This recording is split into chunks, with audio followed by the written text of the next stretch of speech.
I'll never forget the look on my husband's face when we opened the front door and saw our son sitting at our dining table with a stranger. Stacks of papers were spread out, and right in the middle lay the deed to our land, with my name and Edward's scrawled across it in signatures I had never written. My blood ran cold. Daniel wasn't startled. In fact, he leaned back in his chair, smug, like he owned the place. The stranger beside him adjusted his glasses and asked, "So we're agreed on the final price?" At that moment I realized our only son was trying to sell the very heart of our family behind our backs.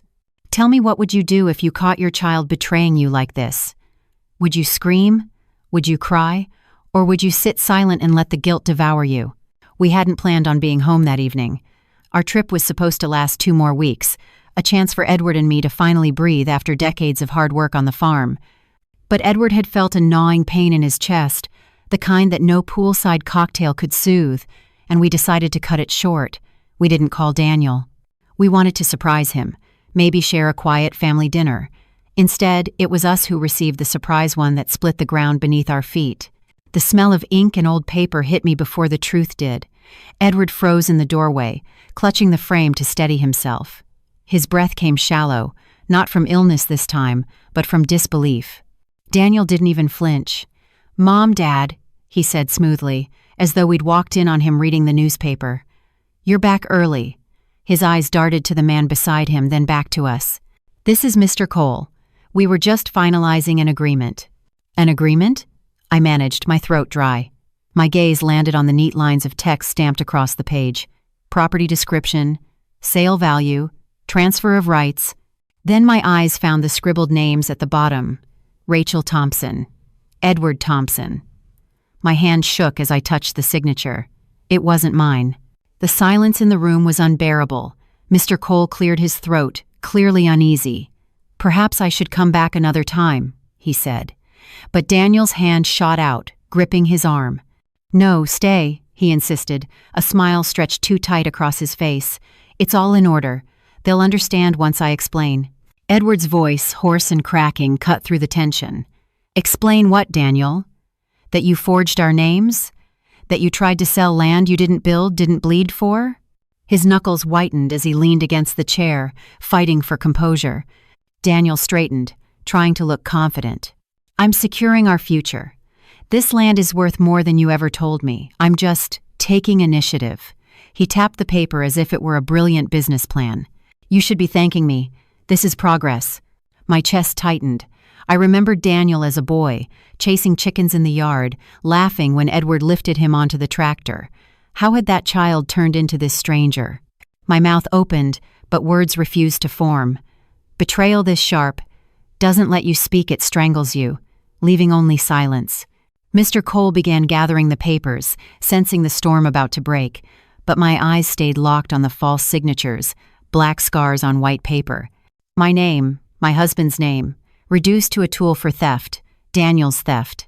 I wanted to cry, to scream, to collapse into Edward's arms. Instead, I whispered the only words that carried any weight in that moment.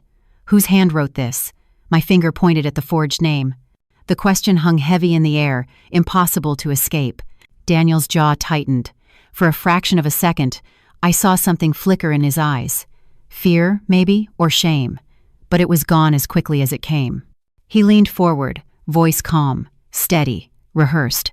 "Mine, for us." The room spun. The boy I raised had just confessed to stealing from me while staring me straight in the eye. And that was only the beginning of the nightmare. Edward clenched his fists, his face pale, and I heard his voice break into a whisper that chilled me to the bone. "Rachel, our son has become a stranger." That night, sleep refused to come. I lay awake, staring at the ceiling, replaying the scene over and over.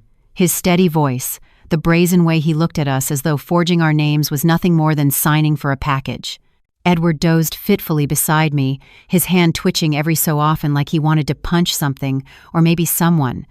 The betrayal sat between us like a thick fog neither of us could breathe through. Morning light did not bring clarity. It brought memories. As I stood by the window, watching the early sun creep across the fields, I saw echoes of Daniel as a child. He used to chase fireflies out there, his laughter rolling across the grass like a song. Edward built him a wooden swing under the big oak tree, and every evening we'd watch him soar into the sky, begging, "Higher, Daddy, higher." I remembered the way he'd curl into my arms after long days, dirt on his cheeks and pride in his eyes because he'd helped gather eggs or fed the calves. We weren't wealthy, not by city standards, but we had had enough. We had each other. Edward worked his hands raw, fixing machinery and tending crops. I managed the books, stretched every dollar, and baked bread from scratch so the house always smelled like home. We thought Daniel grew up knowing what mattered: hard work, honesty, and family. But somewhere along the way, that little boy drifted. Maybe it started when he left for college, when he came home wearing suits instead of boots and looked at the land as if it were beneath him. He stopped asking how the corn was doing and started asking how much the land was worth. Jessica, his wife, wrinkled her nose every time she visited, complaining about dust, about the smell of livestock, about how backward everything seemed. Daniel would laugh, but there was always that calculating glint in his eyes. I saw it back then. I just didn't want to admit it. Edward finally rose and joined me by the window. His face looked older, lines etched deeper by exhaustion and disappointment. "Rachel," he said quietly, "I don't recognize him anymore." His words mirrored what he had whispered the night before. He sat there, bold as brass, and told us we should thank him for robbing us. I turned toward him, my throat aching. "Do you think we failed him somehow? Did we raise him wrong?" Edward shook his head. "We gave him everything we could, our time, our lessons, our love. He chose greed over loyalty." His fists clenched at his sides, and now he's playing with fire. The thought made me shiver. Daniel didn't just betray us emotionally, he tampered with something far bigger.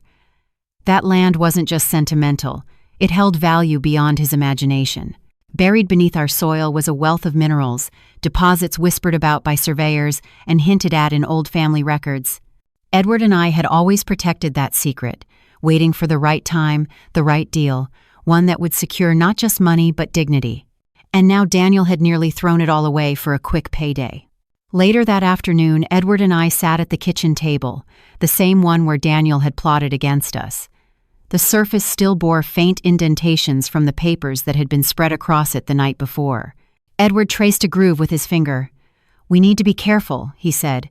"If Daniel was bold enough to forge signatures once, he might try again. Or worse." I nodded, my mind racing. We can't just let this go, but if we confront him too soon, he'll cover his tracks. We need proof. We need to know just how far he's gone. The sound of laughter drifted in from the yard. Jessica had arrived with the boys, our grandsons. Their voices were light, innocent, untainted by their father's schemes. One of them called, "Grandma, can we play on the swing?" My heart cracked. They didn't know what storm was brewing inside these walls. They only knew we were the grandparents who always welcomed them with hugs and cookies. Edward's jaw tightened. "The hardest part," he said, "is that his choices will scar them too. They'll grow up learning that their father gambled away trust." I placed my hand over his. "Then we'll show them something different. We'll show them what strength looks like." As evening fell, I carried a basket of laundry past Daniel's room. The door was ajar. Inside, I caught a glimpse of his laptop screen. Spreadsheets, emails, lines of text filled with numbers and dates. His voice drifted from the phone pressed to his ear. "I can guarantee the property. Don't worry about my parents, they won't interfere. I have control." The words cut sharper than any knife. I stepped back, my pulse pounding. He wasn't shaken by being caught, he was doubling down. I pressed my back to the hallway wall, fighting for breath. Edward's footsteps approached, and he looked at me questioningly. I shook my head, signaling for silence. We listened together, straining to catch every word. Daniel's tone was confident, almost arrogant. "If they try to push back, I'll handle it. Trust me, the land is as good as yours." My stomach dropped. This wasn't a single act of foolishness, it was a plan. A scheme he had been nurturing for longer than we dared to guess. When Daniel's door finally clicked shut, Edward whispered, "He's not just trying, he's already in deep." His eyes burned with fury, but beneath it I saw grief. I swallowed hard. "Then we have to be smarter than him. We have to stop him before he ruins everything." Outside, the swing creaked in the evening breeze. One of our grandsons called out innocently, "Grandma, why was Daddy writing your name on papers today?" My breath caught, and Edward's eyes widened in horror. Dinner that night was unbearable. Jessica had stayed with the boys, and their chatter filled the room with the kind of light we desperately needed. They passed mashed potatoes back and forth, giggled about school stories, and asked Edward questions about tractors and old farm tools. On the surface, it looked like a normal family meal. But the air beneath was thick, poisoned by the truth that sat at the table with us. Our son, Daniel. He smiled at the boys, ruffled their hair, and acted as though nothing had happened. Not a word about the papers, not a word about Mr. Cole, the man who had nearly walked away with generations of our legacy. He carved roast chicken like the dutiful son and father he wanted everyone else to see, but his eyes avoided ours. Every time I tried to catch his gaze, he looked down at his plate. I studied him as I chewed my food without tasting it. He had Edward's strong jawline, my eyes, and a quick wit that once charmed every teacher. But now, all I could see was distance. Somewhere between the boy who begged to ride the tractor and the man sitting across from me, a gap had formed so wide it felt unbridgeable.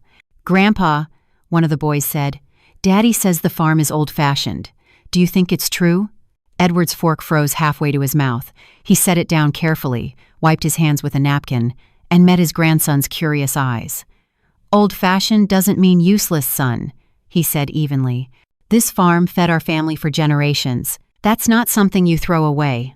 The boy nodded, unconcerned, and turned back to his meal. But I saw Daniel shift uncomfortably. His face tightened for just a second before he forced a smile. Jessica noticed, too. "He just means the boys deserve opportunities," she said gently. "A better life than the hard work you and Rachel have endured." I wanted to snap back this land wasn't hardship, it was heritage. But I bit my tongue. Arguing at the dinner table would only wound the children. So I sat quietly, my fingers digging into the edge of my chair. After dessert, the boys bounded upstairs, leaving the four of us in uneasy silence. Jessica excused herself to help them prepare for bed.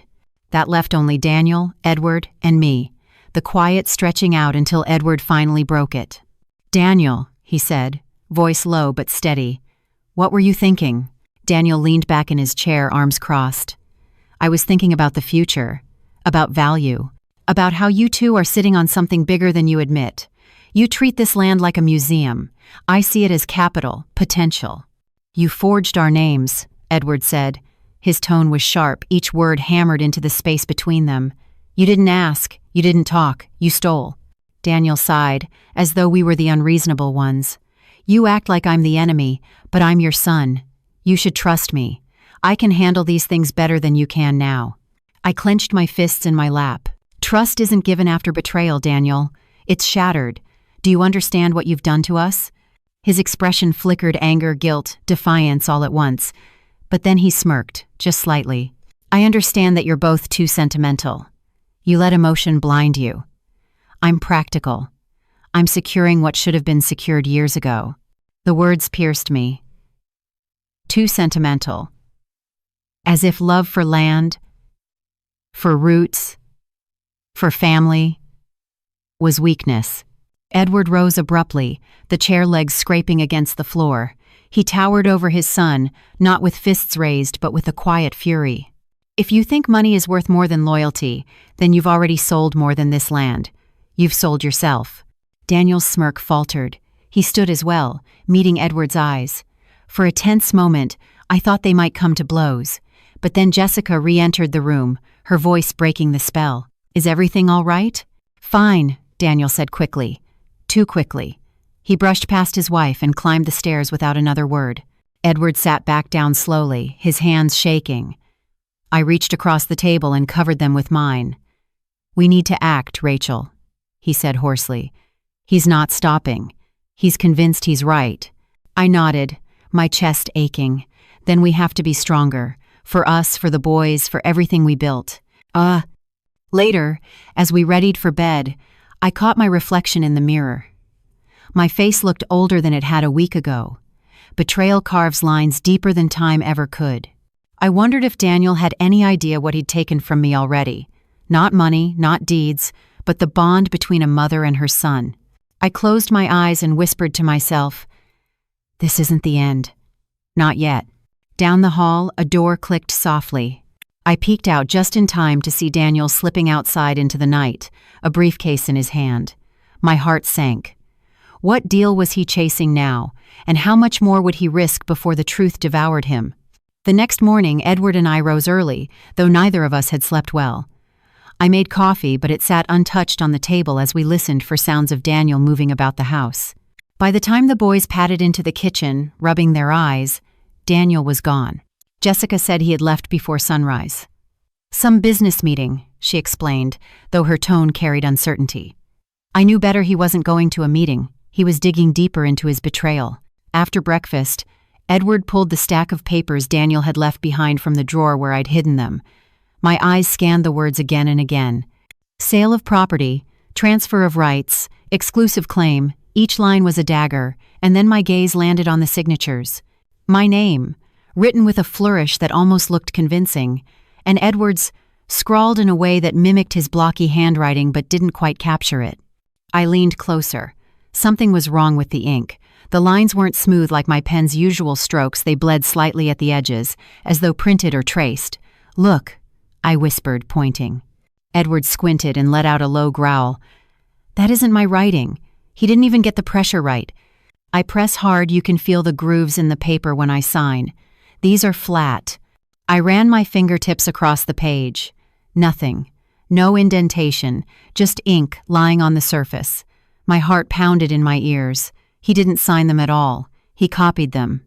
Edward clenched his jaw. Forgery. The word felt heavy, dangerous, but true.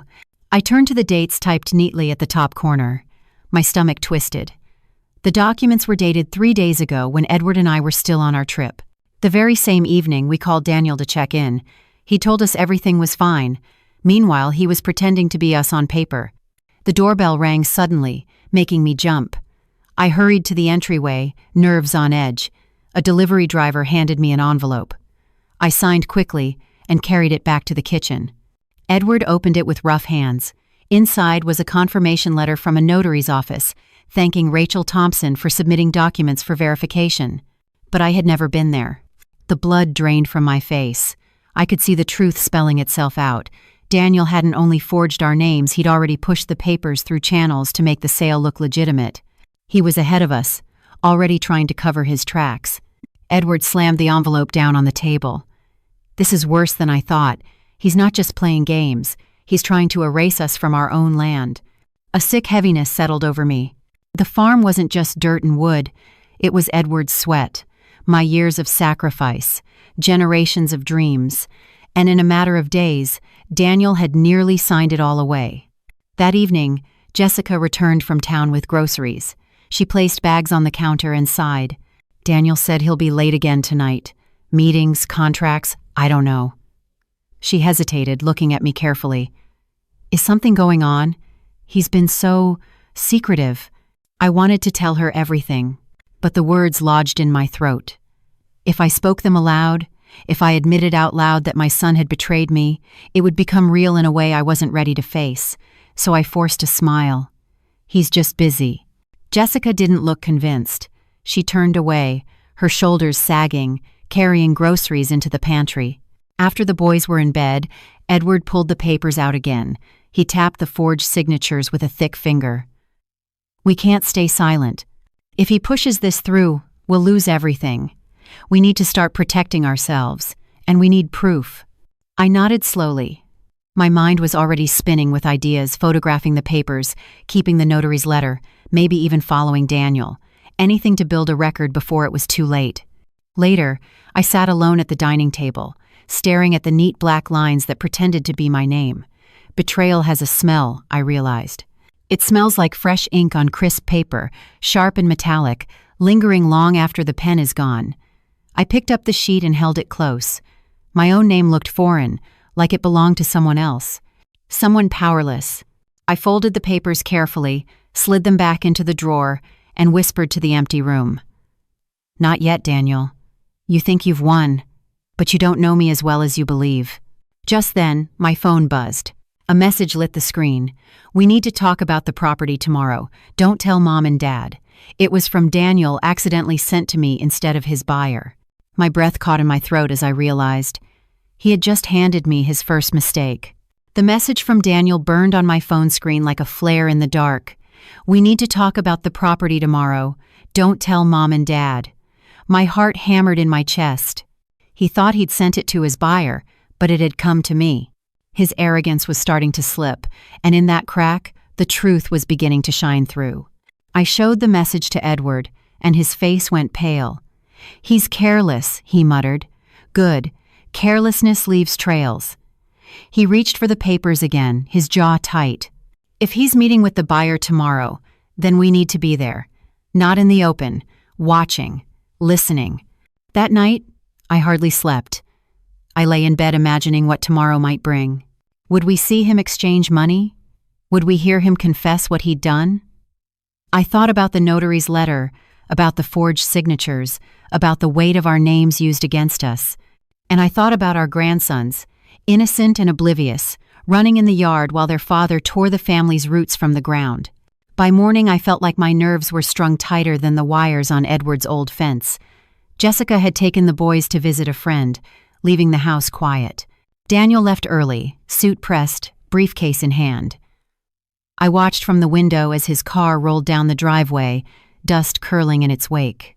Edward and I followed half an hour later, keeping a distance so he wouldn't notice. We parked near the back entrance of a small office building where Daniel's car sat gleaming in the sunday. Through a window, we saw him pacing inside, talking animatedly to Mr. Cole. His gestures were sharp, impatient, his smile stretched too thin. We slipped in through the side door and listened from the hallway. Voices drifted out, muffled but clear enough. "I told you," Daniel said.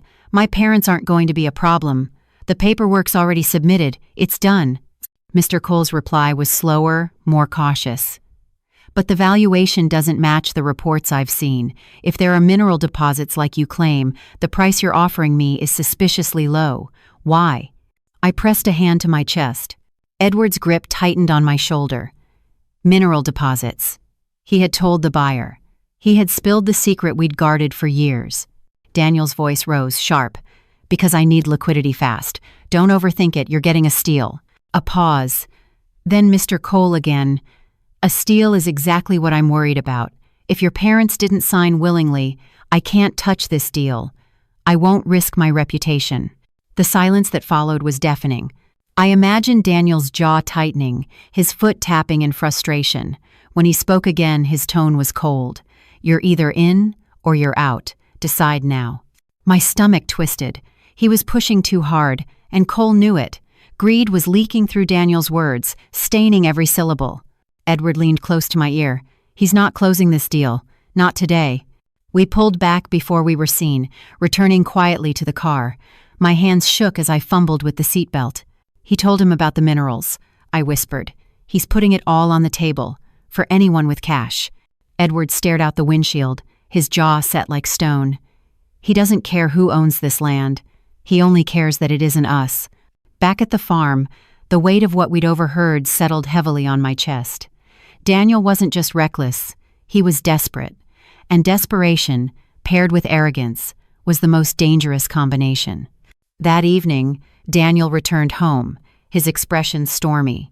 He barely looked at us as he strode to his room, briefcase clutched tight. But later, I found a scrap of paper crumpled in the trash near his desk. It was a note scrawled in his hurried handwriting. "Cole uncertain. Might need a new buyer. Must act fast before they figure it out." My throat went dry. That was us. He knew the window of opportunity was closing. I tucked the note into my pocket, my resolve hardening.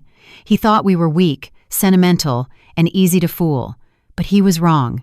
That night, Edward and I sat together at the table, the lamp casting long shadows across our weary faces. "We need to play this carefully," Edward said. "He's circling, hunting for another buyer.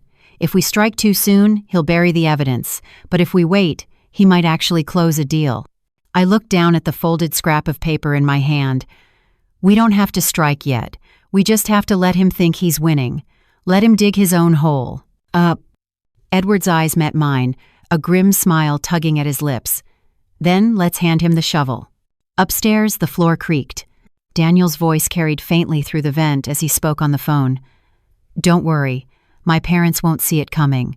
By next week, the land and everything under it will be mine. The sound of Daniel's voice filtered down through the vent, smug and certain, as though he had already won. By next week, the land and everything under it will be mine. His arrogance settled like acid in my stomach. I pressed my palm against the table, steadying myself, while Edward sat stiffly across from me, eyes burning with restrained fury. He thinks we're blind, Edward whispered. He thinks we'll just sit back while he robs us. I shook my head slowly. No, he thinks we're too weak to fight. That's his mistake. The words tasted bitter, but they steeled my resolve. We couldn't outmuscle Daniel, he was younger, sharper in his way. But we could outlast him, outthink him. He had underestimated the two people who had taught him everything he knew. The next morning, I rose before dawn. The house was quiet, Jessica and the boys still asleep, Daniel gone again on one of his so-called meetings. I pulled the forged papers from the drawer and laid them out on the kitchen table. This time I studied them with fresh eyes, looking not as a betrayed mother, but as someone searching for flaws in a criminal's plan. The signatures weren't just forged, they were sloppy. The date on Edward's line was smudged, half a digit missing, as though Daniel had rushed. There was even a faint line at the bottom corner, like a printer's mark that hadn't been trimmed off properly. I snapped photos of every detail with my phone, cataloging each inconsistency. Edward joined me, his coffee untouched in his hand. Evidence, he said. We'll need every scrap. I nodded. We're not just protecting the land anymore. We're protecting our names. If Daniel pushes this further, he won't only ruin us, he'll ruin himself. And I won't let my son destroy what little future he has left. The irony was cruel.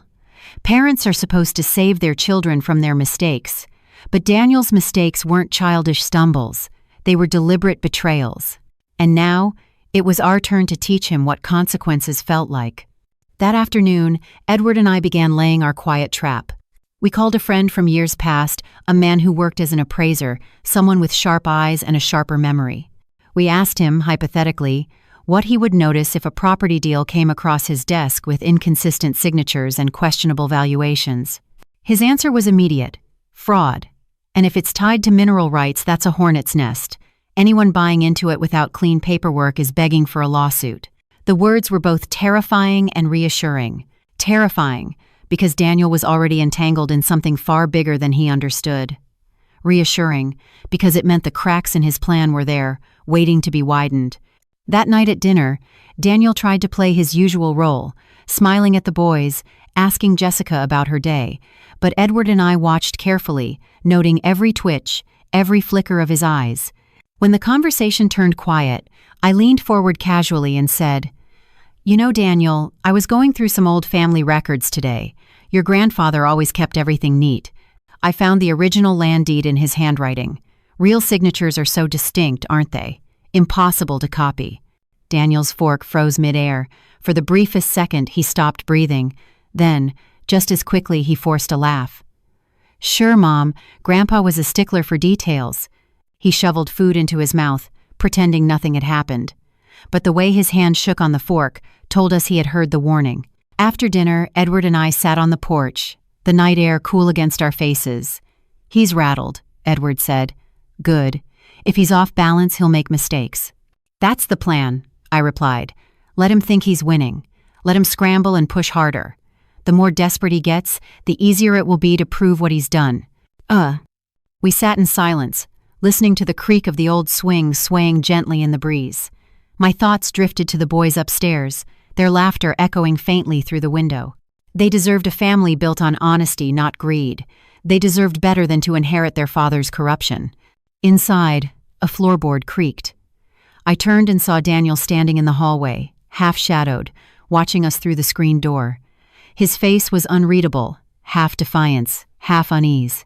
For a moment, I thought he might come out and confront us, but instead, he turned and disappeared back into the house. Edward leaned closer, his voice low. "He knows we're on to him." I nodded slowly. "Good. Let him sweat. He's already holding the shovel. All we have to do is let him keep digging." Later that night, as I walked past Daniel's room, I heard his voice on the phone again, sharper this time. They suspect something. I'll need this deal closed fast before they ruin everything. The morning began like any other, but there was a tension in the air that even the boys could sense. Jessica was packing their school lunches when Daniel walked in, dressed too sharply for a man who claimed to be working from home. His tie was crisp, his shoes polished, and his briefcase sat waiting by the door. "Another meeting?" Jessica asked casually, though her eyes betrayed suspicion. Daniel smiled too quickly. "Opportunities don't wait, Jess. This is important. For all of us." Edward and I exchanged a glance. His mask was slipping, just as we'd hoped. Every hurried excuse, every late night, every careless word was carving away at the facade he wore. When the boys finished eating, they bounded over to me, eager to show off the drawings they had made. One picture stopped me cold, a sketch of the farm, with Daniel standing beside the old barn. In his hand was a piece of paper with long scribbles, and above his head, one of the boys had scrawled in clumsy letters, "Dad sold the farm." I blinked, forcing a smile, but inside my chest tightened. Children absorb more than we think. They'd heard something too much, and they had put it on paper without understanding the weight of their crayons. As they ran outside, I showed the drawing to Edward. His jaw hardened. He's been careless around them. He's talking business like it's a victory, not a crime. Later that afternoon, Jessica cornered me in the kitchen. Her voice was hushed, but sharp with worry. "Rachel, what is Daniel doing? He comes home late, he whispers on the phone, and yesterday I found him shredding papers in the garage. I don't like this. I don't like what it's doing to him." I hesitated, torn between loyalty to my son and the truth clawing at my throat. Finally, I said carefully, "Sometimes when people chase money too hard, they forget what really matters, and by the time they realize what they've lost, it's too late." Jessica's eyes glistened, but she didn't press further. She turned away, and I could see in her shoulders the weight of doubt pressing down. That evening, Edward and I decided it was time to push a little harder. Not to confront Daniel outright, he would only deny everything, but to apply pressure where it hurt. At dinner, Edward leaned back in his chair and said casually, "I was looking over some old mineral surveys today. Funny how much value people overlook when they rush to sell land. It'd be foolish to let it go too cheaply." Daniel's fork clattered against his plate. "What do you mean?" His voice cracked, then steadied. Edward met his eyes steadily. "I mean, your grandfather always said patience earns more than greed. If someone sold this farm in haste, they'd regret it. Forever." "Oh." Silence fell heavily over the table. Jessica looked between them, uneasy. The boys chewed quietly, sensing the undercurrent. Finally, Daniel forced a laugh. "Well, good thing no one's selling, right?" But his face was pale, his smile brittle. After dinner, while Edward washed dishes, I went to tuck the boys into bed. As I leaned down to kiss them goodnight, one whispered, "Grandma, why is Daddy so angry when you talk about the farm?" I froze. Children see straight through the masks. Adults try to wear. "Because," I said softly, "sometimes grown-ups forget what's important. But you don't need to worry about that. Just remember this land has always been our family's, and it will always be safe." When I stepped out into the hallway, I nearly collided with Daniel. He stood in the shadows, listening. His eyes narrowed, his jaw tight. "What are you telling them?" he asked. I straightened, my heart pounding, but my voice calm. "The truth." He stared at me for a long moment, then turned on his heel and stalked away. The sound of his footsteps on the stairs echoed like thunder in the quiet house.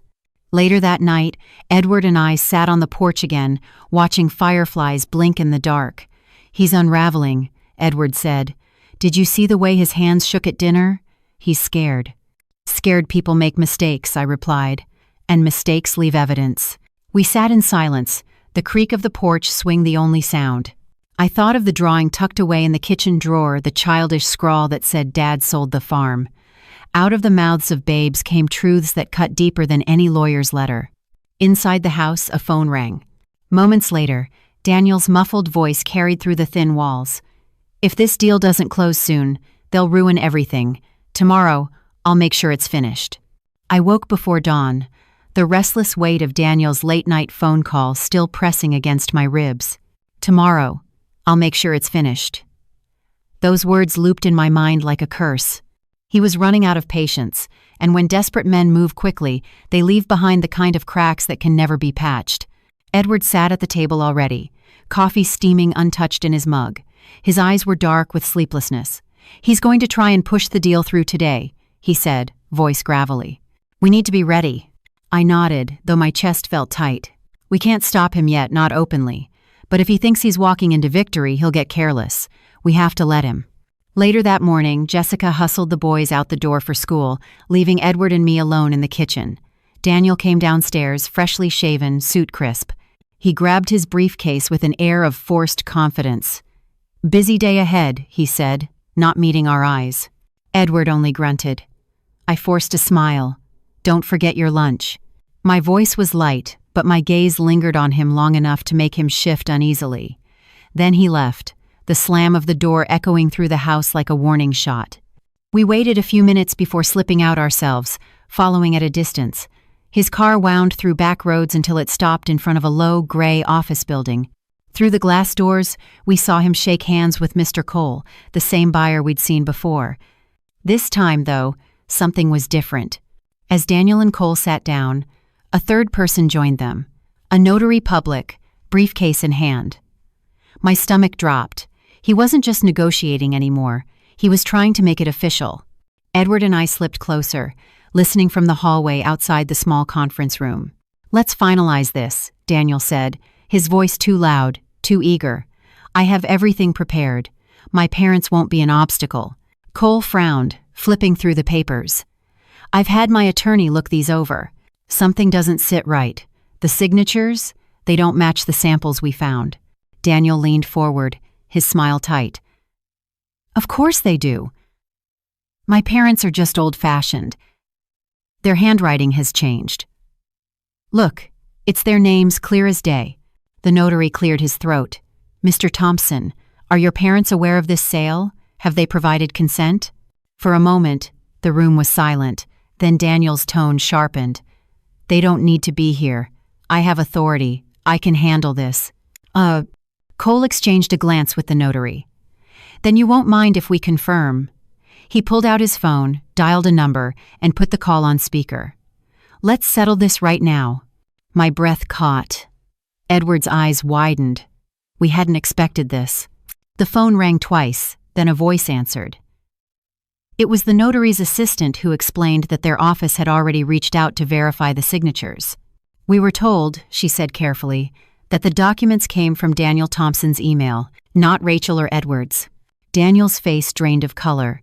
He tried to recover, stammering, "Well, yes, but I was helping them. They asked me to send it on their behalf." The assistant's voice was firm. "That would require a notarized power of attorney. Do you have that?" The silence was damning. Daniel's jaw clenched, and his hands fidgeted on the table. He tried to muster a confident smile, but the crack in his mask was obvious now. Edward squeezed my hand, his whisper like steel. "This is it, Rachel. He's exposed." Cole leaned back in his chair, closing the folder. "Without proper authorization, this sale is invalid. Worse, it borders on fraud." His eyes narrowed. "I don't do business with liars, Mr. Thompson." Daniel's voice rose, desperate. "You don't understand. This is a once-in-a-lifetime opportunity. The land has mineral reserves worth millions. Millions. If you walk away now, you're the fool." The words rang out like a gunshot. The secret was out, the very one Edward and I had guarded for decades, and now he had shouted it into the air, in front of witnesses, in a desperate attempt to salvage his scheme. Cole stood, gathering his papers. "No, Mr. Thompson, the only fool here is you." He left the room, the notary trailing behind. Through the window, I saw Daniel sink into his chair, his face pale and his hands trembling. He buried his head in his palms. For the first time, he looked less like a schemer and more like a drowning man, choking on his own arrogance. Edward and I slipped back toward the parking lot before Daniel could spot us. The morning air felt sharper, heavier, as though it carried the weight of everything we had just heard. "We have him," Edward said grimly, "not just in lies, but in his own words. He's confessed that the minerals are there. He's exposed himself." I nodded, though my heart ached. Proof was one thing. Watching our son unravel in front of strangers was another. Betrayal hurts most when it wears the face you once kissed goodnight. As we drove home in silence, my phone buzzed again. A message appeared, this time meant for me. "Mom, we need to talk before Dad finds out how bad this is." It was from Jessica. And suddenly, I realized she knew more than she had ever let on. Jessica's message glowed on my phone as we pulled into the driveway. "Mom, we need to talk before Dad finds out how bad this is." My hands tightened around the screen. She knew, maybe not everything, but enough to sense the storm her husband was conjuring. Edward killed the engine, staring straight ahead. "She's cracking," he said quietly. "If she's reaching out to you, then she's seen things Daniel's tried to hide." I exhaled slowly. Then maybe it's time she knows the truth. At least enough to protect those boys. Inside the house, the kitchen felt colder than usual. Jessica stood near the sink, her arms folded, her face pale. When the boys ran off upstairs, she turned to me, voice shaking.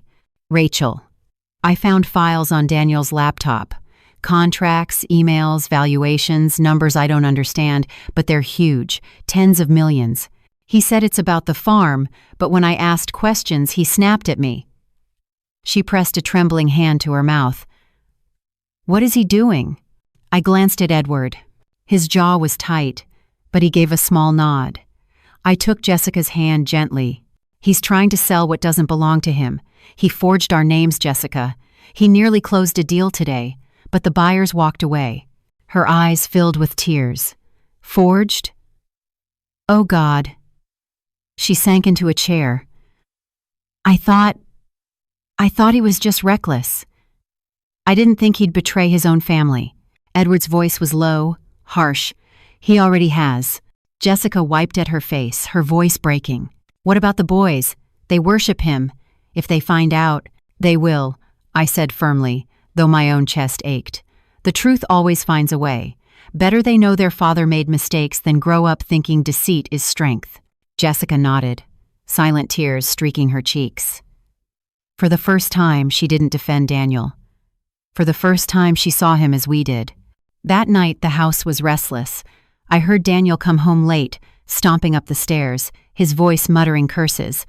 A door slammed, and the whole house seemed to shudder with it. At dawn, Edward and I slipped out to the edge of the property, standing near the oak tree where Daniel used to play. The land stretched wide, golden in the early light. Beneath it, we knew, were deposits worth tens of millions, the kind of wealth that could alter generations. Yet I felt no joy, no excitement, just the crushing weight of how greed had poisoned everything. Edward placed a hand on the tree's rough bark. He shouted it out yesterday, told them about the minerals. He's exposed the truth we've kept hidden all these years. I nodded slowly. Now the secret isn't just ours, it's out there. And sooner or later someone will come knocking again. Except this time, it won't be Daniel holding the pen. By afternoon, the tension inside the house was unbearable. Daniel avoided us, pacing, making phone calls in hushed tones. Jessica kept to herself, her eyes hollow. The boys played outside, blissfully unaware. Then, around supper, the knock came. Not Daniel's buyer, but a man in a dark suit carrying a leather briefcase. He introduced himself as a representative from a large mining corporation. He had heard whispers, rumors about valuable reserves on our land. Edward and I exchanged a look. The secret had traveled faster than we imagined. "We're not interested," Edward said firmly, moving to close the door. But the man held out a folder. Inside were figures that made my stomach turn, valuations in the high 8 figures, offers that dwarfed anything Daniel had been chasing. I closed the folder quickly, my hands trembling. "This isn't the time," I said, my voice sharp. The man gave a small nod, slipped his card onto the table by the door, and left.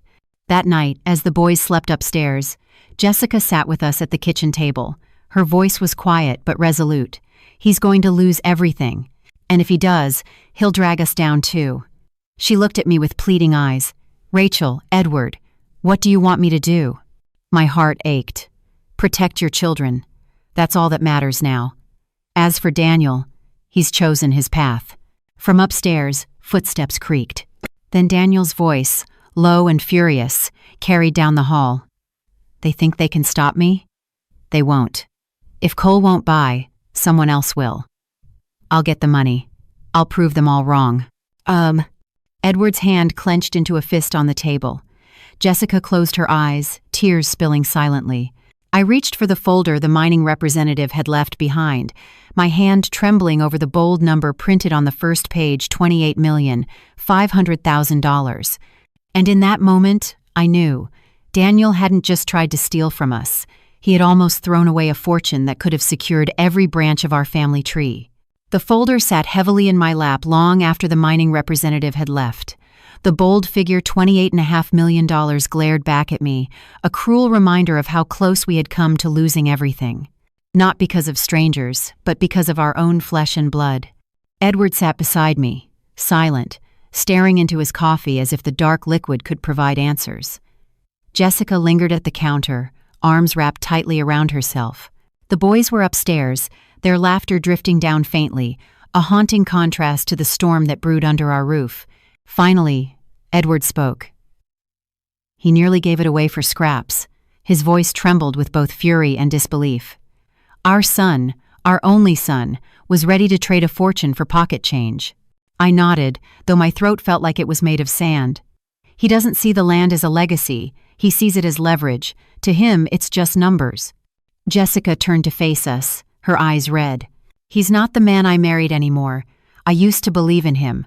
But now, she shook her head, her voice breaking. Now I barely recognize him. I wanted to comfort her, but the truth was raw. We no longer recognized him either. That evening, when Daniel returned, the tension at the dinner table was so thick you could have cut it with a knife. He ate quickly, barely speaking, eyes darting to Edward and me, as though measuring whether we had discovered more of his secrets.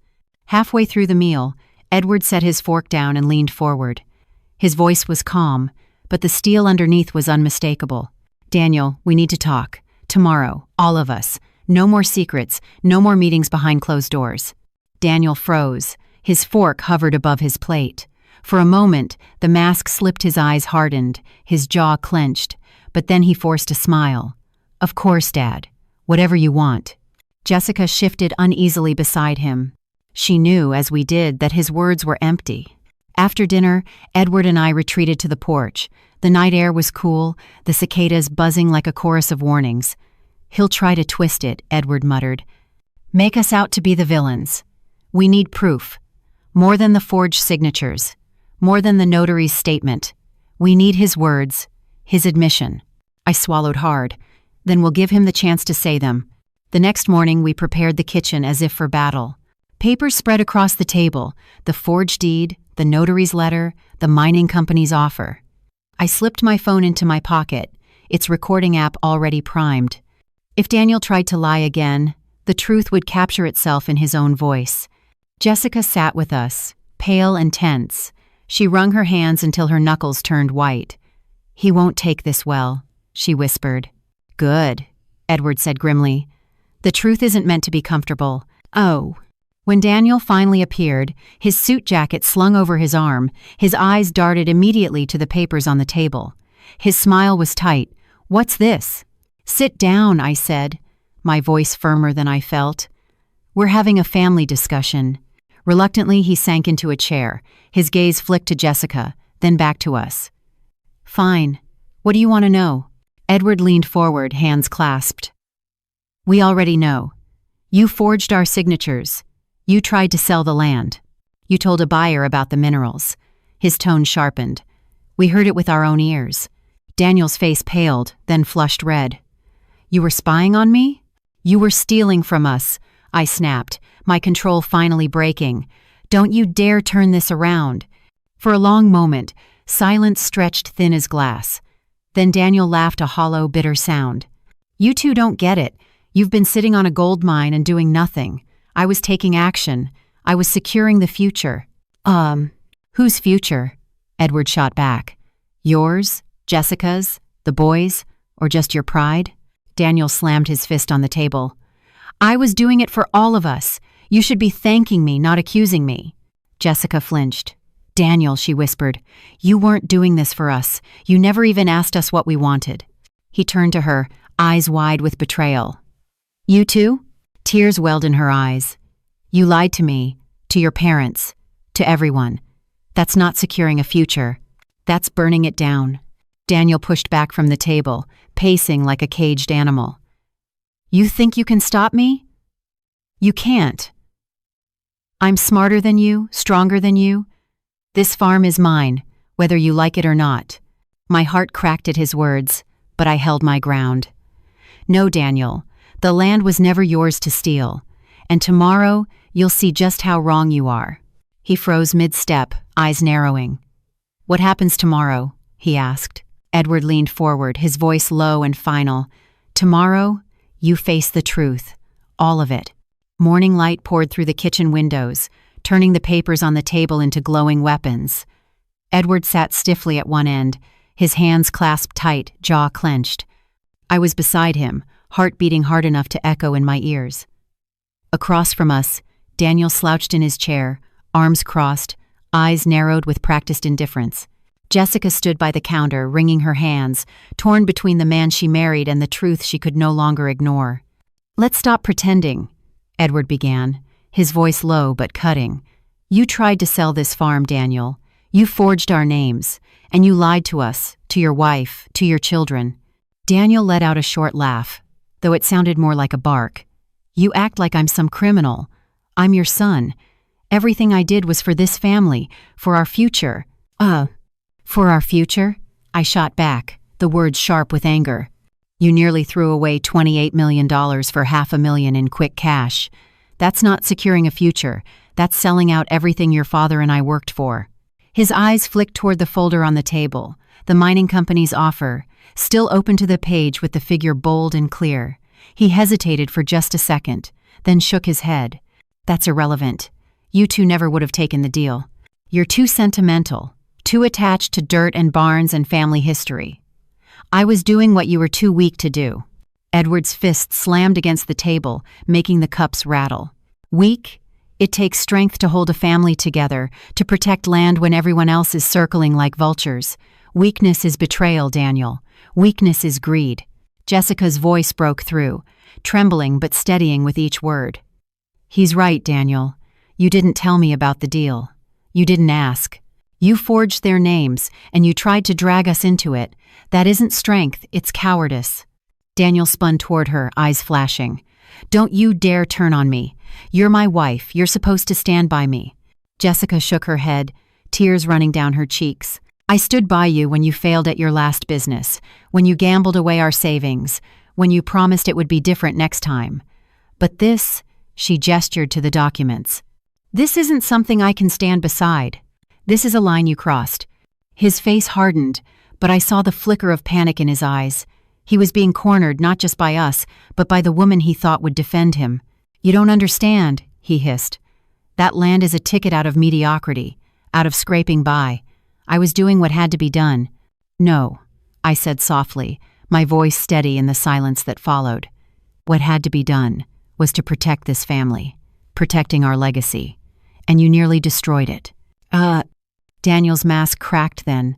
His shoulders sagged, his eyes darted to the floor.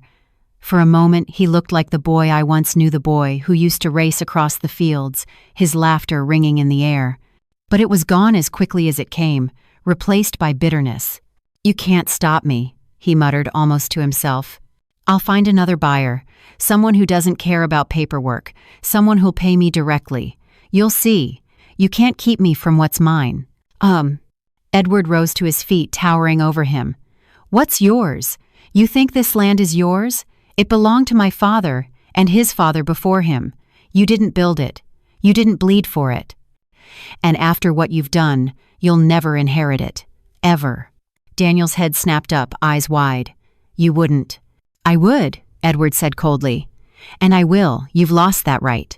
Jessica gasped softly, but she didn't argue. She knew it was true. I pushed the folder toward Daniel, my voice trembling but resolute. Do you see this number? This is what you almost threw away. $28 million, Daniel. You tried to trade it for a quick payout because you were too greedy to wait. That's what your betrayal cost us. That's what it cost you. His face went pale. For the first time, he seemed to realize the magnitude of his actions. His hands shook as he reached for the paper, then pulled back like it burned him. Get out, Edward said, his voice final. "Leave this house tonight. We'll deal with the rest tomorrow."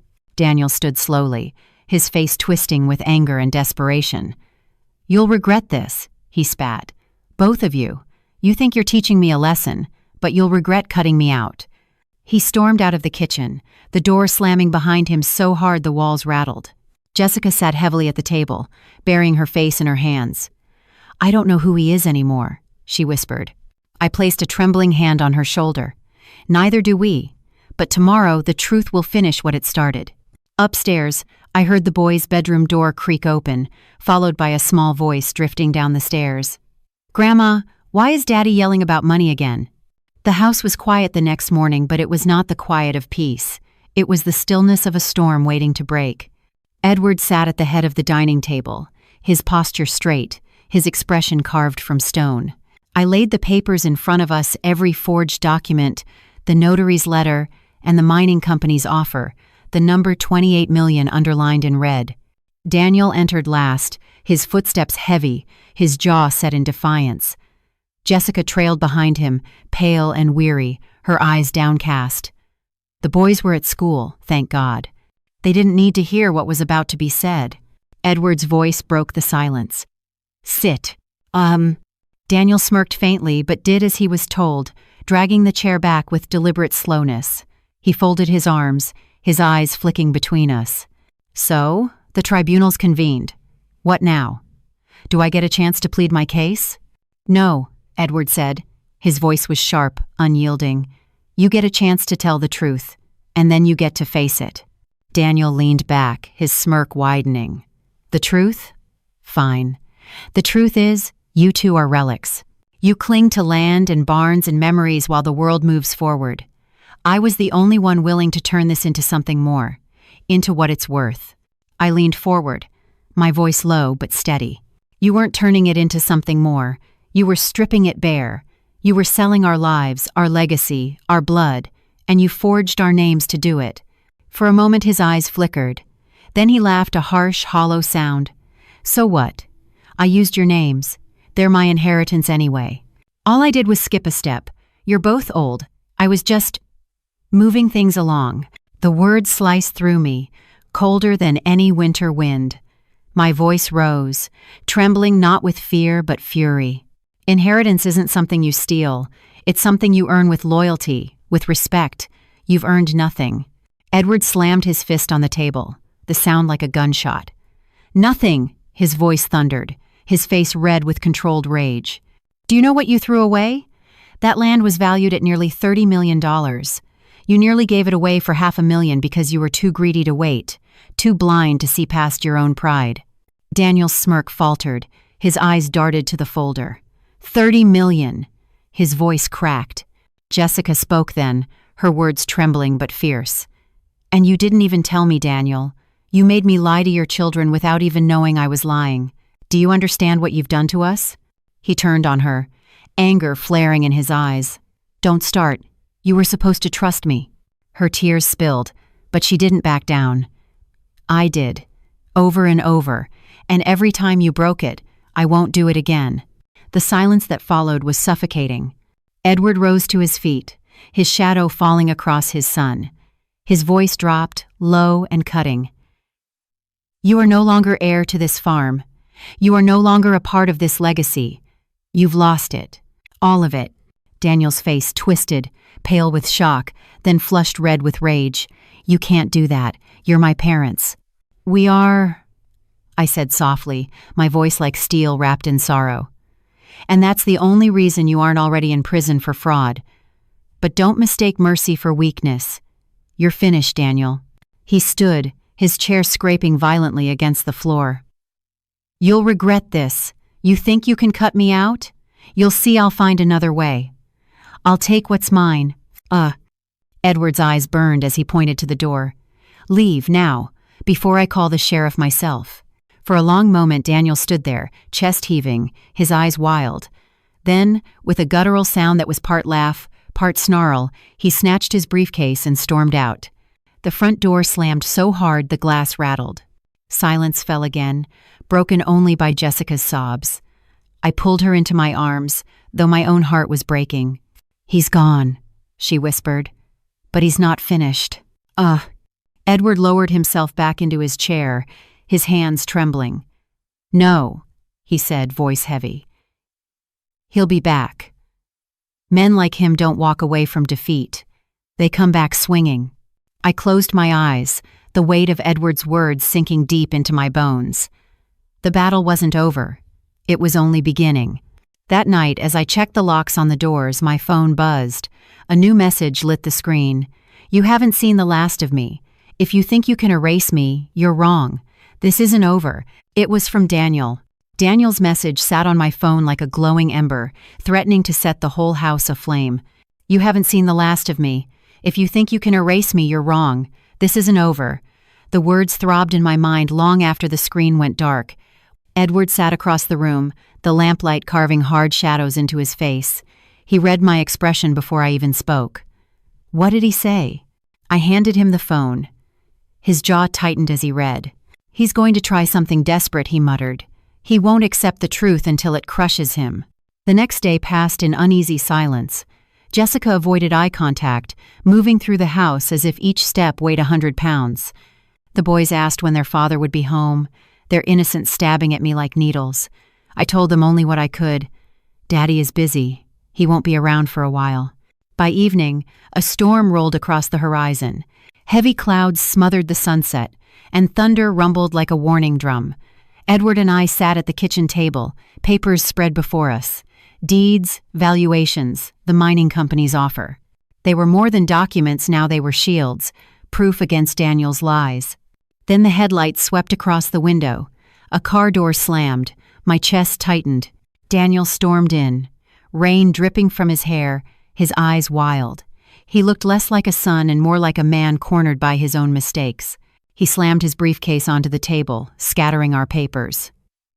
"You can't cut me out," he shouted. "This land is mine as much as yours. You think you can steal my future? I won't let you." Edward rose slowly, his voice calm but edged like steel. "You already stole, Daniel. You forged our names, you betrayed us, and you lost everything the second you did." Daniel's face twisted. "I was trying to save us. You're old, stuck in the past. You'd never see the opportunity. I was making us rich." Rich?" I snapped, rising to my feet. My voice trembled, but it carried the fury of years. "You nearly sold $30 million for $500,000. You weren't making us rich, you were making us fools. Do you know what it felt like, seeing my name forged on those papers? Do you know what it feels like to look at your child and see a stranger?" For a moment, his mask slipped. I saw fear flicker in his eyes. But then his chin lifted, defiance tightening his jaw. "I did what had to be done, and if I have to fight you for it, I will." Jessica stepped forward then, her voice breaking. "Stop, Daniel, please. Look at yourself. You've lied, cheated, and stolen, and for what? For money you can't even keep? You're destroying us, and you don't even see it." He turned on her, his voice raw. "I did this for you, for the boys, so they wouldn't grow up scraping by like I did." Her tears fell freely now, but her words cut sharper than any blade. "I'd rather scrape by with honesty than drown in wealth built on lies, and I won't let our boys grow up thinking betrayal is love." Daniel flinched as though she had struck him. His breath came in ragged bursts. "Jessica," he whispered, but she shook her head. "It's over, Daniel. You've lost me. And you've lost them, if you don't stop this now." Edward's voice rang out then, final and unyielding. "Listen well, son. This is the last time I'll call you that. You forged our names. You tried to sell what wasn't yours. From this moment, you have no inheritance, no claim, no stake in this family. You've cut yourself out." Daniel staggered back a step, as though the words themselves had weight. His eyes darted to me, pleading, "Mom, you won't let him do this. Tell me you won't." Tears blurred my vision, but my voice was steady. "I already did, Daniel. You stopped being my son the day you chose greed over love. All I see now is a man who shares my blood but none of my heart." Lightning cracked outside, thunder shaking the walls. Daniel stood there, drenched in the storm both inside and out, his face pale and broken. Then, with a strangled sound, he grabbed his briefcase and bolted out the door. We stood frozen, the echoes of his footsteps fading into the night. Jessica sank into a chair, sobbing quietly. Edward placed a trembling hand on my shoulder, his eyes heavy with grief. "He'll try again," I whispered. Edward shook his head. "No, he's finished. The truth has buried him deeper than any of us ever could." Minutes later, as the storm howled outside, my phone buzzed once more. A new message flashed across the screen. "If you think you've won, you're wrong. I'll be back for what's mine." The storm had passed by morning, but the house still felt heavy, as though the walls themselves remembered every word spoken the night before. Rain dripped from the eaves, a slow, steady rhythm that matched the pounding of my heart. Edward and I sat together at the kitchen table, the documents once again spread before us. They were no longer just papers, they were our shield, our weapon, and our closure. Jessica sat across from us, her hands clasped tightly, her eyes swollen from crying. She had made her decision. "I'll protect the boys," she said firmly. "They'll know the truth one day, but not now. Not like this." "I'm stuck." Edward nodded, his voice rough. "Good. They deserve better than to inherit their father's mistakes." The house was strangely quiet without Daniel. His threat still echoed in my mind, but I knew something had broken in him last night. He had seen the wall he could not climb, the line he could not cross again. For the first time, I felt a strange calm settle in my chest. That evening, I stood at the edge of the field, watching the land stretch golden under the fading Sunday. Beneath the soil lay wealth beyond imagining, but it no longer felt like a burden. It was a reminder. Loyalty is priceless, trust is fragile, and betrayal cuts deeper than any blade. I whispered into the wind, not sure if I was speaking to the land, to Edward, or to myself. He chose greed. We chose family. That's the difference. And as the sun dipped below the horizon, my phone buzzed again with a single line from an unknown number. "This isn't the end." Epilogue, a different legacy. Months passed, and the rhythm of life shifted. Edward and I sold the farm not to Daniel, not to his shadowy buyers, but directly to a company that honored contracts and valued what lay beneath the soil. The number on the final check was staggering, more than we ever dreamed of, but money was no longer the point. We left the farmhouse with quiet hearts, carrying only the belongings that mattered. Old photographs, Edward's tools, the boys' crayon drawings. Jessica brought the children to visit often, and in their laughter, I found a healing I hadn't thought possible. We spoke little of their father, only that he had taken a different road, one they didn't need to follow. Sometimes, I caught myself wondering if Daniel would ever return. Not in body, he would surely try, but in spirit. Would he ever see what he had truly lost? Perhaps. But forgiveness is not the same as forgetting. We chose to move forward, not chained to his choices, but free to make our own. From the porch of our new home, overlooking quiet hills, I whispered the truth I had learned the hard way. Family is not defined by blood alone. It is defined by loyalty, respect, and the courage to protect what matters. And that was a legacy worth more than any mineral beneath the earth. Thank you for watching our story. If this tale moved you, don't forget to like, share, and subscribe to our channel for more family betrayal stories. Your support helps us bring you more powerful stories of loyalty, greed, and redemption. What would you have done in Rachel and Edward's place? Would you cut Daniel out forever, or give him one last chance? Share your thoughts in the comments, we read every single one.